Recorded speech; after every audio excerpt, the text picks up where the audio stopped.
Welcome to Therapy in the Great Outdoors, the podcast where we explore the business and practice of nature-based pediatric therapy of all kinds. If you're an outdoor-loving pediatric practitioner in the fields of occupational, physical, or speech therapy, social work, or mental health, this podcast will help you start and grow a successful nature-based practice or program. I am the ever honest, always 100% real, you'll hear it all on this podcast, Dr. Laura Park Figueroa. I'm a pediatric OT with over 20 years of experience, and I run a thriving nature-based practice with profitable locations in 2 different states and multi-six figures in revenue. I also host the free online community at therapyinthegreatoutdoors.com to help you pursue your nature-based therapy dreams too. Are you ready to take action on those dreams? Let's jump in. Hello, everyone.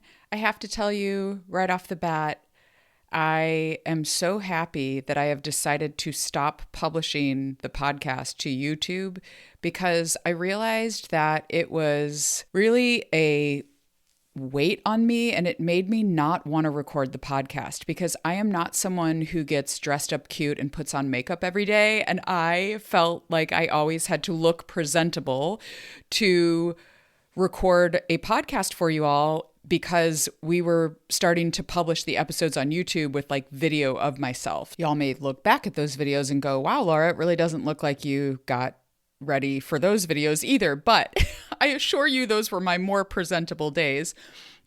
Today, I just got back from the gym. I am so excited to share this episode with you, but I did not want to take a shower and do my hair and get dressed and all of that before getting this done. So the lesson here for all of you is that you can reflect on your business and do what works for you. Sometimes I think we feel like we need to do what everybody else is doing. There are a lot of podcasts on YouTube, and I do think it's great if you have the capacity to be able to be in more places online when you're running an online business like Therapy in the Great Outdoors is. But I feel so good about this decision, especially going into this year in 2024 and just feeling like I will have the energy to be able to produce weekly podcast episodes for you all because I won't have to worry about looking presentable to be on camera. And I can record late at night when the lighting's bad, all of that. So I'm feeling a huge sense of relief. This is the first intro to an episode that I'm recording since I made that decision. So I thought I'd share with you all because there's that little takeaway for your own life and practice as well. I hope you all are well. This episode is going to be a replay of a video that I did way back in 2020, and somehow I came across it. I don't even remember how I came across it. I have so much content out there now, it's hard for me to even remember the things that I have done, especially when they're almost 4 years ago. But I came across this episode and I thought I would repurpose it for you all and share it again here because the things that I talk about in this episode about starting a nature-based pediatric practice are questions that I continue to see in the TGO community as well as people asking me online. So this episode, I basically went through all of the frequently asked questions I get and describe how I started my own nature-based practice. And I think it can be very helpful for all of you as well. So some of the things I will cover in the episode are how I started my practice, like I said, how the ConTiGO approach was developed. ConTiGO stands for Connection and Transformation in the Great Outdoors. It is my nature-based therapy program that will help you become an expert in nature-based pediatric therapy. So you'll hear a little bit about the beginnings of that program. We are opening, I should mention this because I think this episode is coming out the week before we're going to open enrollment again for ConTiGO. So if you're interested, you can go to ConTiGOapproach.com and get on the waitlist there, and we will let you know when we open enrollment on the 15th. So this episode will come out on the 8th of January, 2024, and enrollment will be opening on the 15th in 1 week from today. So in this episode, you'll hear a little bit about the beginnings of the ConTiGO approach. You'll also hear startup logistics, so finding a location, getting liability insurance, and then One caveat I do want to say is my practice specializes in therapy groups. So I talk a little bit at the end about grouping children for services, how we go about doing that. And then you'll also hear the structure of our nature-based OT groups in my practice, how long we meet, like what we do in a session, things like that. And finally, a little bit about the systems that you need for nature-based therapy. I go into a bit at the end about what therapy is and how it's different from nature-based learning. Next week's episode here on the podcast is going to be a deep dive into that topic, the difference between nature-based enrichment programs or nature-based outdoor play programs and nature-based therapy programs. What sets therapy programs apart from enrichment and other nature-based programs that may be out there, like forest schools or outdoor programs. So I will talk more about that next week, but I mentioned that at the end. A few caveats before I play the episode that was previously recorded a few years ago. I say some things in the episode, so this was interesting for me to hear the difference in my practice now versus what it was 3 or 4 years ago when this was recorded. So my team has grown to 3 times the size that it was in 2020. And I am also done with my PhD. So I mentioned I'm doing my PhD right now, and it's just funny for me to hear myself say that and go back and be able to just be proud that I actually finished. There were so many times I wanted to quit. So I'm done with my PhD now. I mentioned an article in this episode about the ConTiGO approach. So I will put the link in the show notes for that. Was published in 2020. And I have a link that you can download it. It is not available. It's not publicly available unless you're a AOTA, American Occupational Therapy Association member. So even if you're not, I am allowed, because I'm the author, to give away free copies. So I have a very simple website landing page where you can go and enter your email, and it automatically emails to you.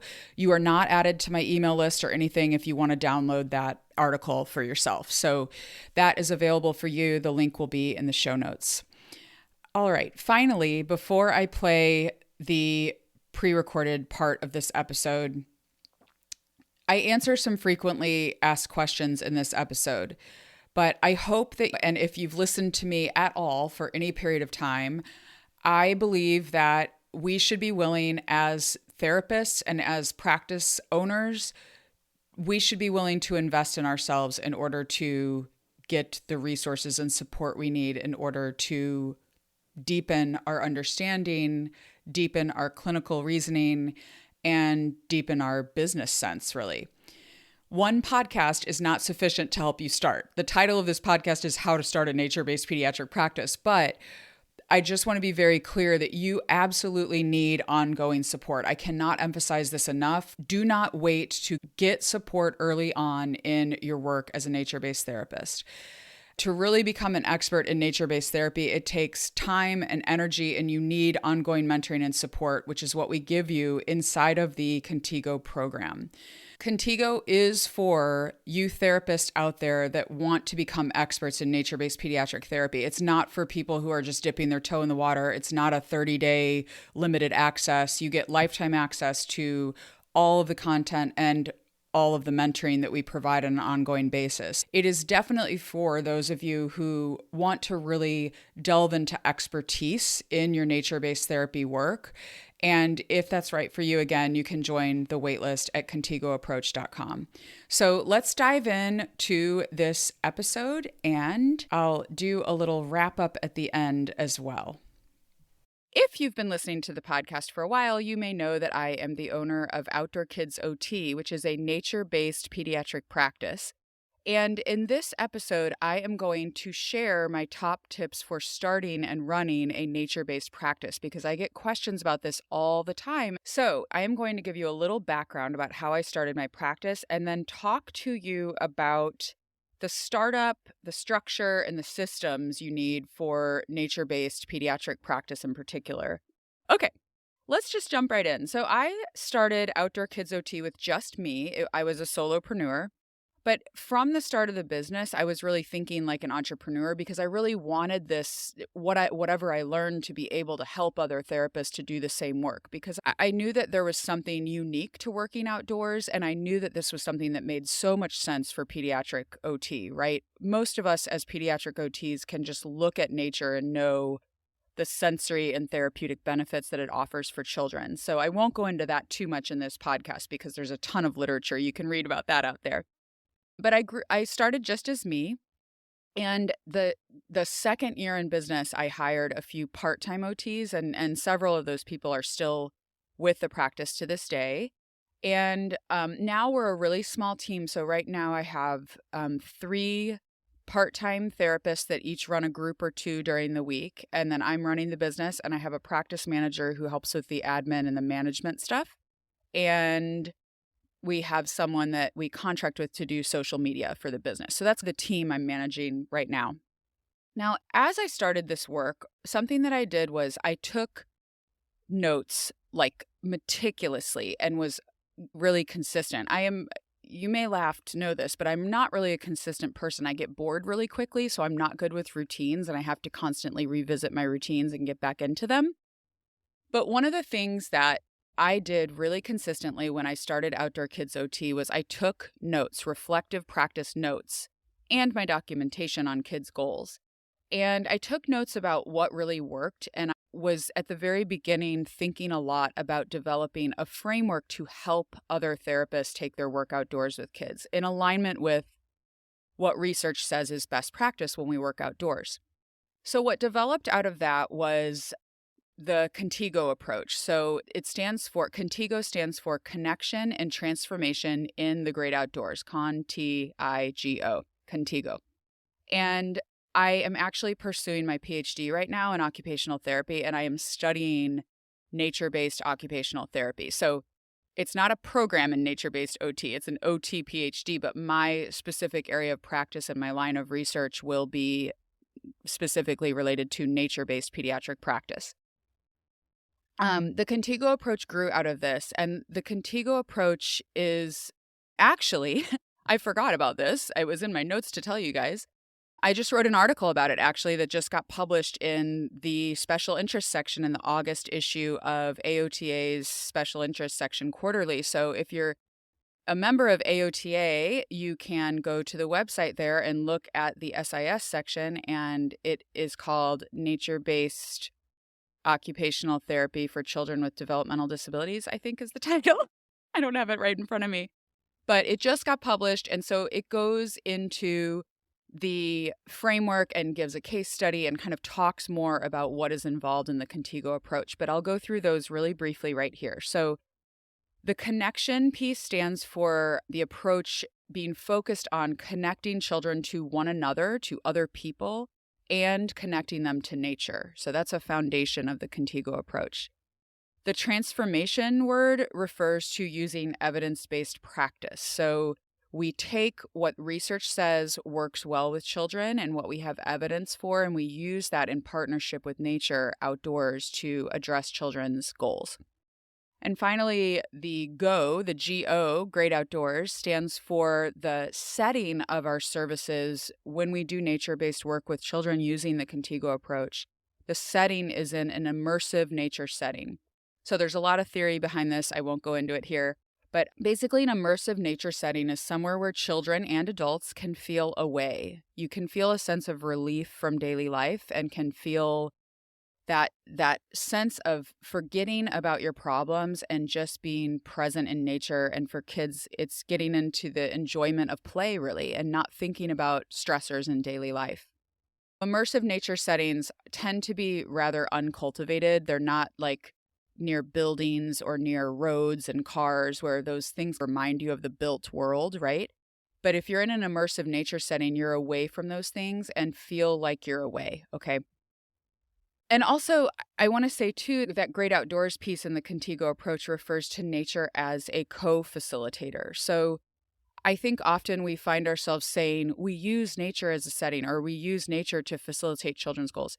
And I don't like to say the word use because I feel like it disrespects nature in some way. And really in this approach, nature is a co-facilitator with the therapist of the session. And as you do this work, you'll realize this, that nature offers therapeutic opportunities that cannot exist in an indoor setting. Just the things that happen when you're outdoors in treatment sessions that you can't control. That's the way nature facilitates, right? You see an animal or the environment changes because of the seasons. There's ways that nature facilitates with us. So it refers to nature as a co-facilitator. We're not using nature, but nature facilitates with us. We're in partnership with nature. So that's the language I like to use.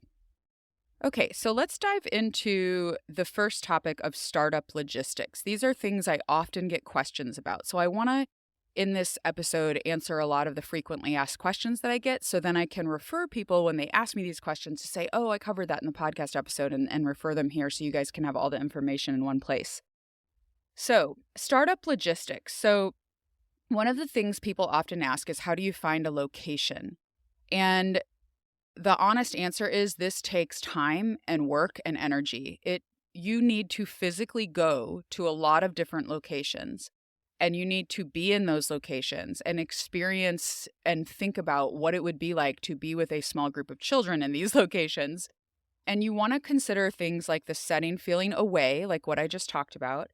You want to consider drop off and pick up for families. Is it going to be easy? Is there a place that's easy for them to drop off and pick up? A lot of parks charge entry fees or things like that. You don't want parents to have to pay $5 or $10 every time they drop their kid off for a group.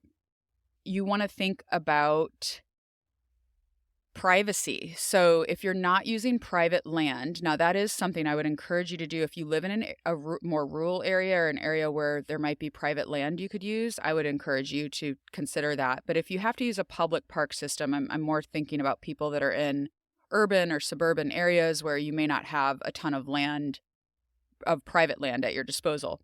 So you want to think about easy pickoff and drop up. You want to think about location of bathroom and water facilities, especially I'm recording this in July of 2020, and we're in the age of coronavirus. You have to have a way to make sure that we're being sanitary, especially right now.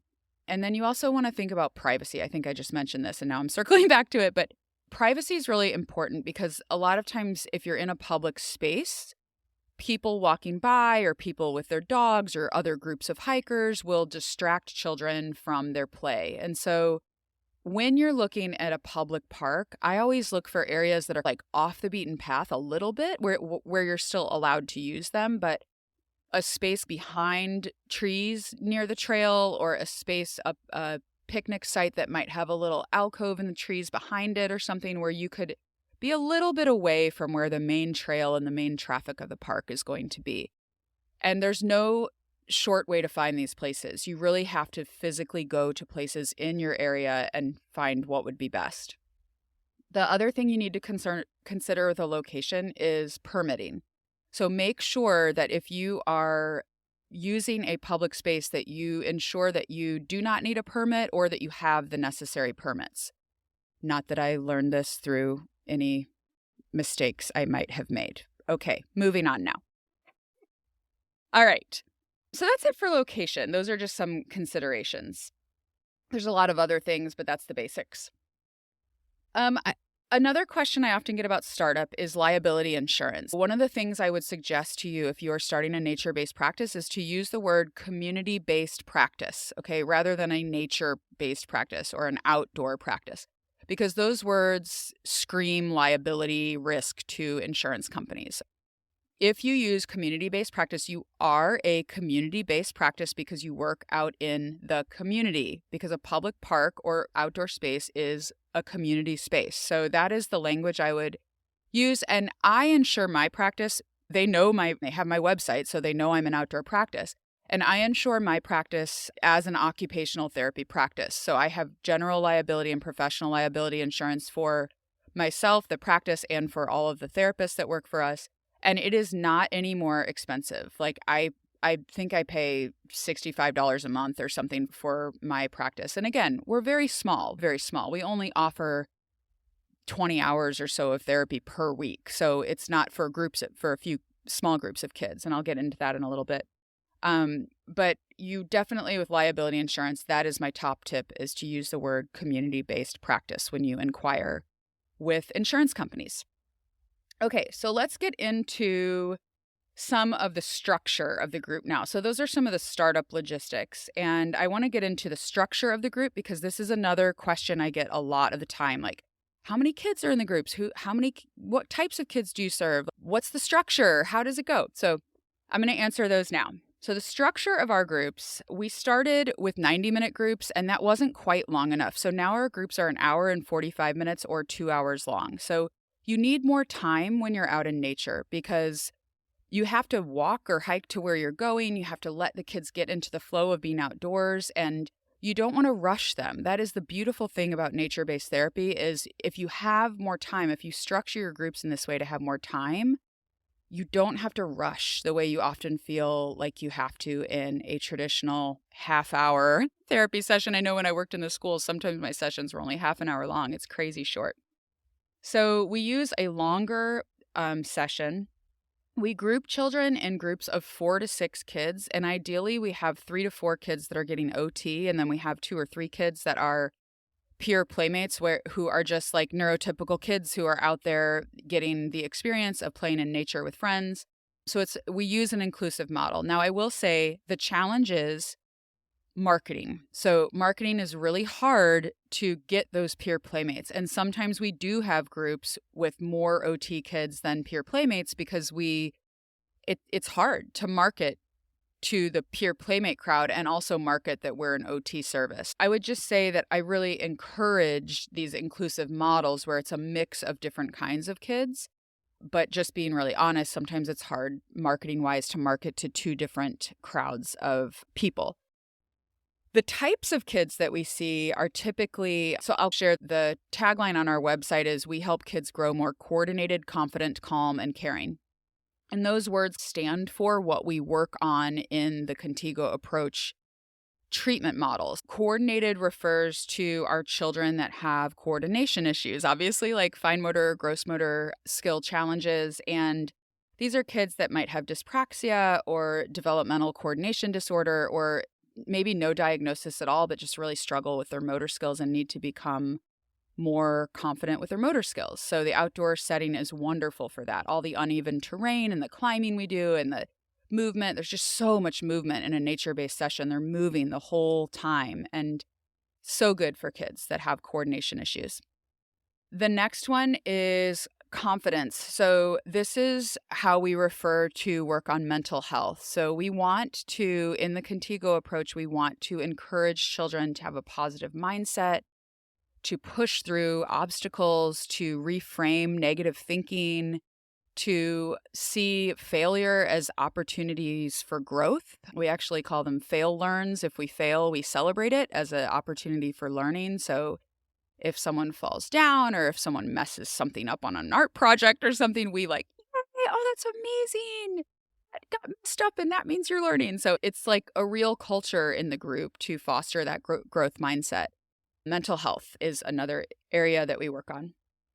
Now, calm refers to, it's our parent-friendly word to refer to sensory processing and self-regulation. So this is another thing that is so beneficial in the outdoor space to work on sensory processing. And we do a lot of work with kids in our groups on self-regulation and the outdoors.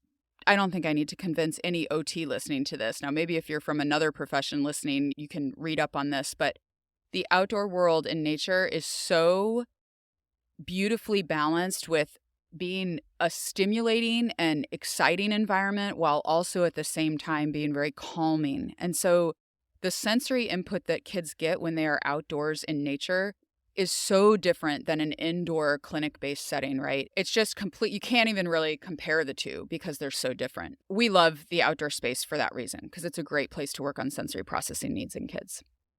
Okay, and then the final one is caring. This refers to our work on social skills. We work a lot on perspective taking. We work a lot on how to be a friend, turn taking, being a good sport when you play a game, things like that. The typical kids who come to our groups needing to work on these things are kids that have autism or kids that have ADHD, because a lot of times the impulsivity of ADHD gets in the way of them having good peer relationships. So we work on friendships, making friends.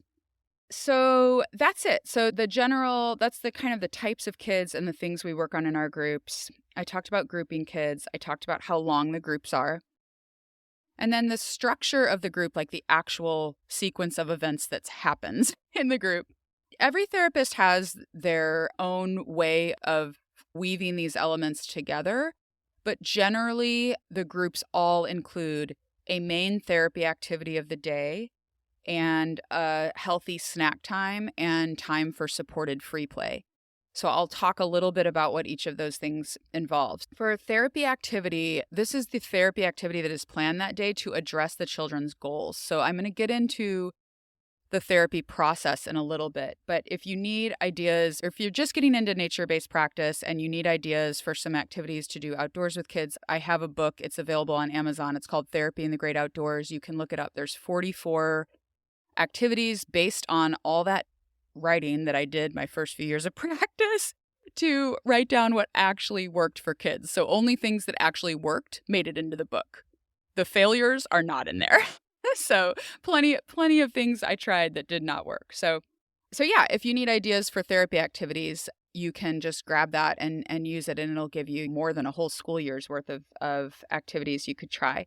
But the point is that the therapy activities, or the main therapy activity of the day, is chosen based on the needs of the kids in the group. So you're really thinking about, as a therapist, if you're practicing nature-based therapy, and I'm going to talk a little bit about what that means in a minute, you should be thinking about the goals that you are trying to work on and planning the activities in accordance with those goals. So we plan a main therapy activity, and then we also have a snack time, because we really believe that it is very important for kids it's part of nature connection for kids to understand that the earth provides healthy foods for us. So we have a healthy snack time where we have maybe a fruit and a vegetable, or things that are natural foods that come from the earth. And so that's another way that we integrate that nature connection into our groups when we use the ConTiGO approach, is we have that healthy snack time.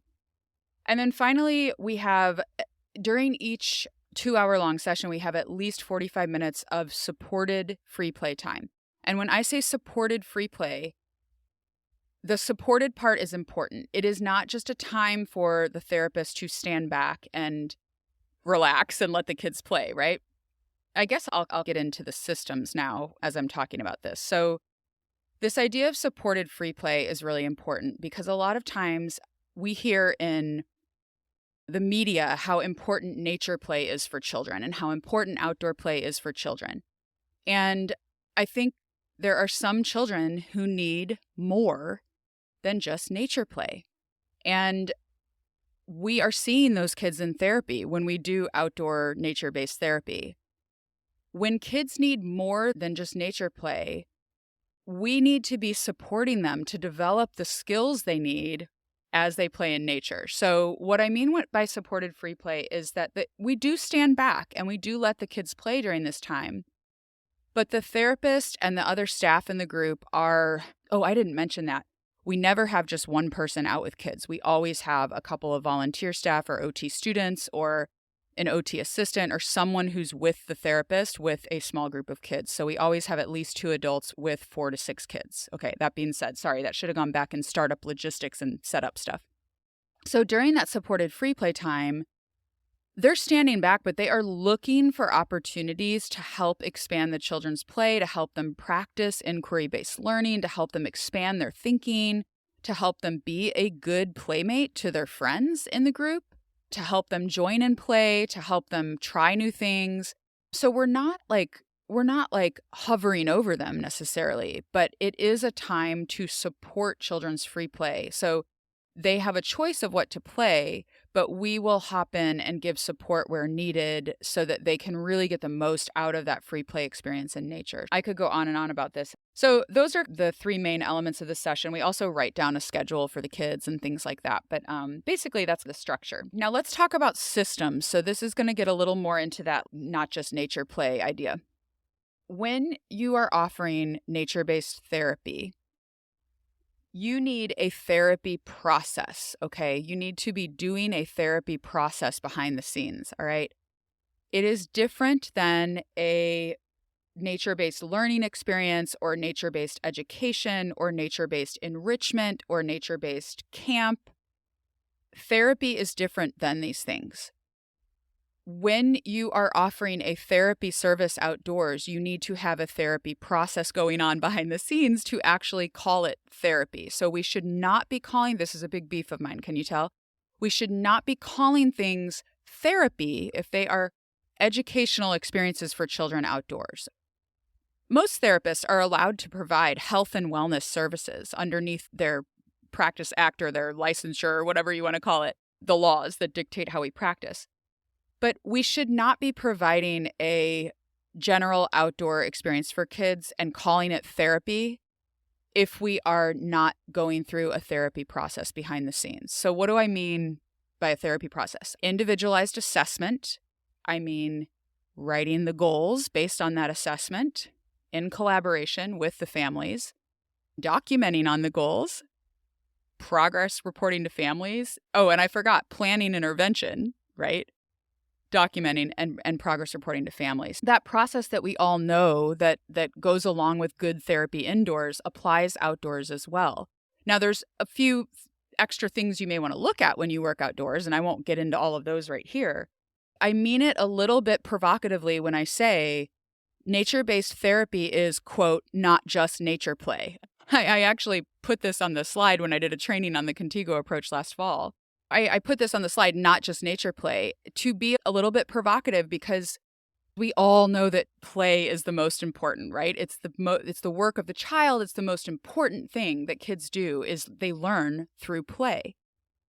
But I use the term not just nature play because I want therapists to know that if you are doing therapy in nature, there's still a therapy process behind it. You should be doing something different than a forest school teacher if you are calling something therapy and marketing it as therapy. Okay, so that being said, I just want to be clear about that. The benefit to your business if you are offering a nature-based therapy service is that, in my opinion, it is less work and more financially lucrative. And when less work, I mean you can generally work with a smaller group of kids, focus on individualized needs, rather than if you're offering an enrichment experience, you're focusing on a larger group of kids, right? And having to do staffing for a larger group and all of that. But with nature-based therapy, if you're focusing on a small group of children and their individualized needs, and you only need one other person, but you're charging more because you're doing that individualized service, it's a more sustainable business model, in my opinion. It's a more sustainable business model than offering like large group enrichment type nature-based programs. So that's just my experience. And again, other people will have other opinions, but I'm sharing here what I have experienced in my opinion. So there you have it. I think you have to be aware that you're doing a lot of work behind the scenes when you offer nature-based therapy. So the time in the woods or in your outdoor setting is really important. That's your intervention time. But you're doing a lot of work behind the scenes to plan effectively and to really think about the needs of the children in the group to plan the experience for them. I talk a lot more, if you guys are interested in this topic, I talk a lot more about the differences between nature-based learning or enrichment or education and nature-based therapy in a recent Facebook Live video. It was about, I think I talked for about 20 minutes or 25, and then people asked questions too.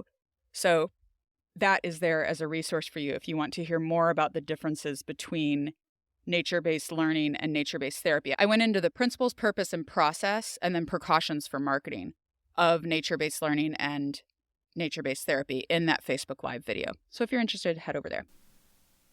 Except you're not going to head over there because the Facebook group that I did that video in 3 or 4 years ago when this was originally published is no longer active because that is what I took and created the TGO community out of. So I closed down the Facebook group I had on Facebook. It was large, like over 2,000 people.